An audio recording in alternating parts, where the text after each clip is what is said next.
Ladies and gentlemen, James Harper of Cross Country Driver. We're back in the studio here, and today we're going to do some listening to the new record, and we're going to talk about some of the songs, some of our favorite parts and everything. So why don't you set up what we have right now for our first track? So we are going to drink our coffee out of these awesome Lost Symphony mugs. LostSymphony.com. Cory's project, amazing project. And this song is called Rio Talerosa. Super excited about this track. This is, we always retain the bluesy hard rock vibe. Mm-hmm. This is our heaviest track. Nice. And this one features obviously Rob Lamothe on vocals, me on guitar, and Mike Mangini is on drums, and Doug Pinnick is on bass and also background vocals. Very cool. Very cool. Let's check out the let's check it out. Part here.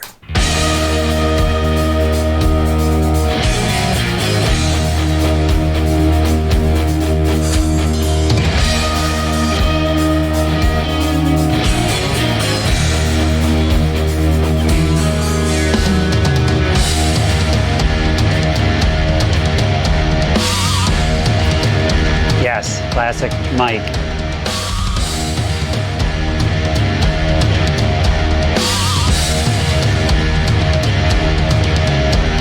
I follow you down from the Coyote Hills, early autumn 1862.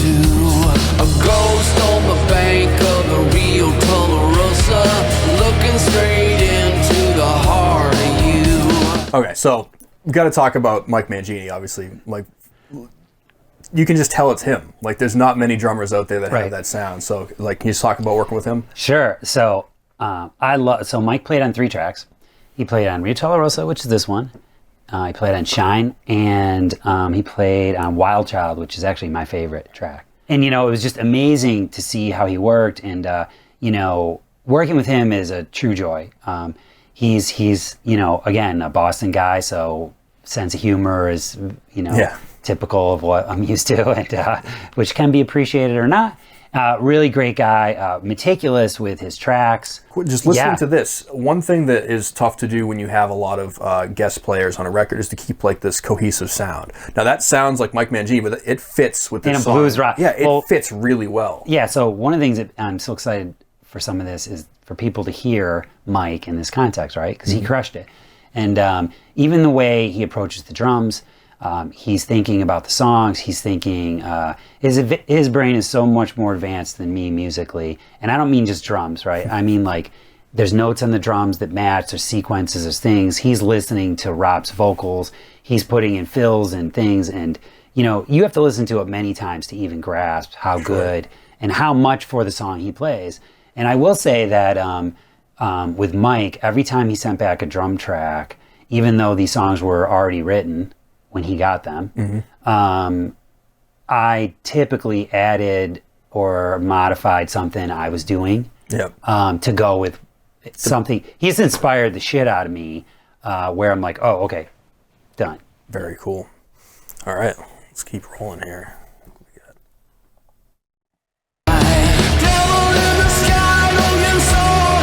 And of course, coming up, you're gonna have Doug's typical King's X kind of harmonies, like here.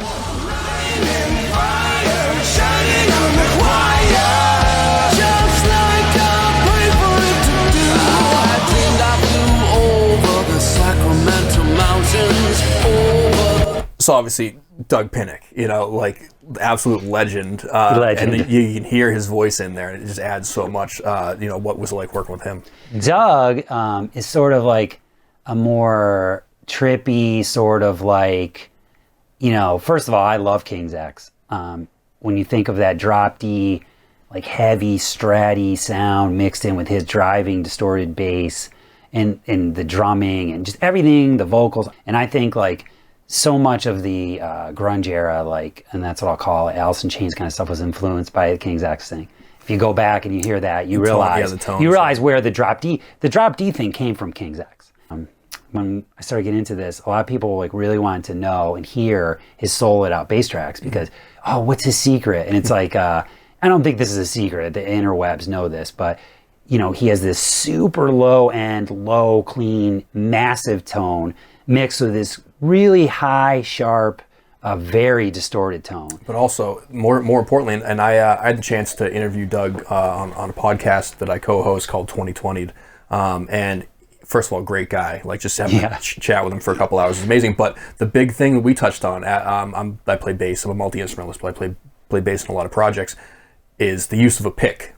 And to get that cut, he's unashamed of it. Some bass players are like, I don't want to. It's like that's like using a pick. That's like they turn and like to use it. But no, we talked to him. He's like, no, that's how I get that's how I cut through a big mix. That's how I get that cut with the size and everything. You know, and him, just like David Ellefson from Megadeth, same thing. It's like the pick is part of their sound, right? And it's not cheating. It's an important part of their sound. It's how they fit into a big mix like that. But yeah, so Doug, I think, fits into a song like this really well. And what's interesting too is I really had to modify kind of what I am used to playing, because I usually play in Fighting Friday. Typically, we're not using keys, and typically, a lot of times, I'm the only guitar. So it's like a big guitar sound. This particular song was a challenge for me, because when I got the dUg bass tracks, they were so awesome, so driving, mixed with Mike's just massive drums. I actually used a Strat with single coils for this. A single coil on the bridge pickup. Awesome. Let's keep listening. All right, let's take a listen. The canyons and the open plain, all the way down to the border at Juarez. Three sisters making me insane. I was riding with the mescalero, so tired but I will not let go. Devil in the sky, Logan saw him too. Hallelujah, sister, I'm in love with you. Light and fire, shining on the choir, just like I prayed for it to do.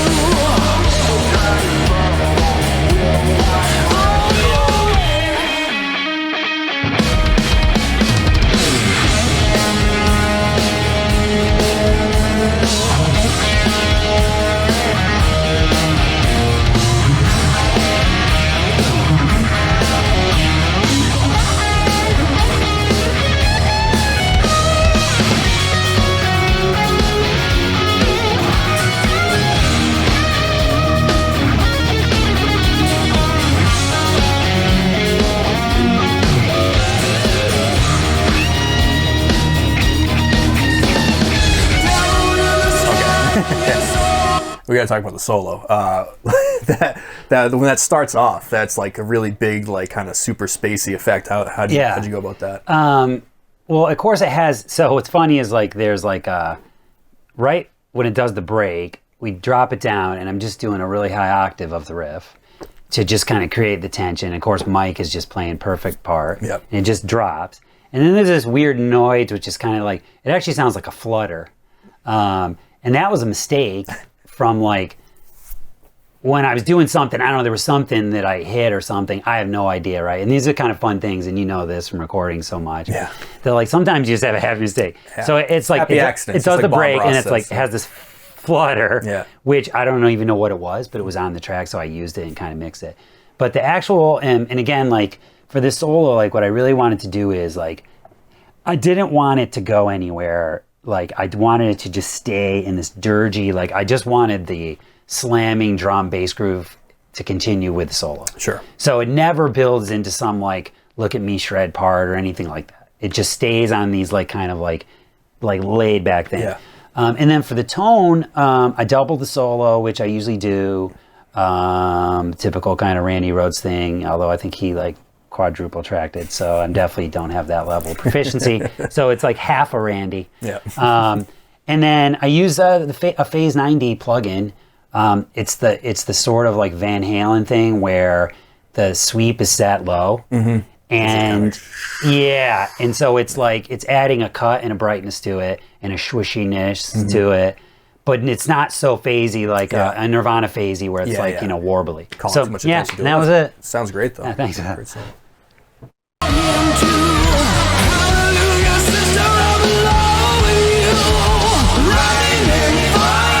Shining on the choir.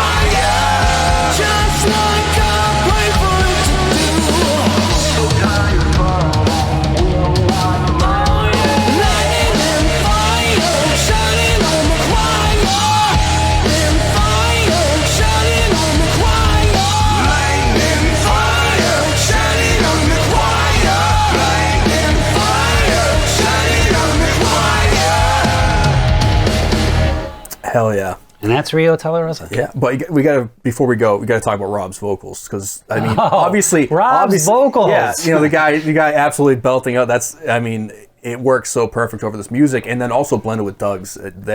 They really have that connection there. I think when we started working with Doug, one of the things that we really hoped was that the blend of Rob and Doug would work, because okay, yeah, we all know Doug's vocals, and honestly, you know, Rob's vocals are 20 out of 10. He's phenomenal. Yeah. So we just hoped, like, you hope that it does that. And it did. Yeah. So on all the songs that Doug played on, it does that. And it's awesome. It's awesome to hear. The one thing I really love at the end of this is, like, there's a part where it's slamming, and then all of a sudden, like, Doug kicks into this, like, crazy low riff, and then Mike just, like, completely, and even you could hear with Mike, like, they're all following the intensity of Rob, which was awesome. Like, they both listened, and it was like Rob's picking it up, Mike's picking it up, no one's stepping on each other, and it progresses into this, like, but yeah, cool. No, Rob crushed this. Take a listen to the end of that again. Yeah. It's so badass. And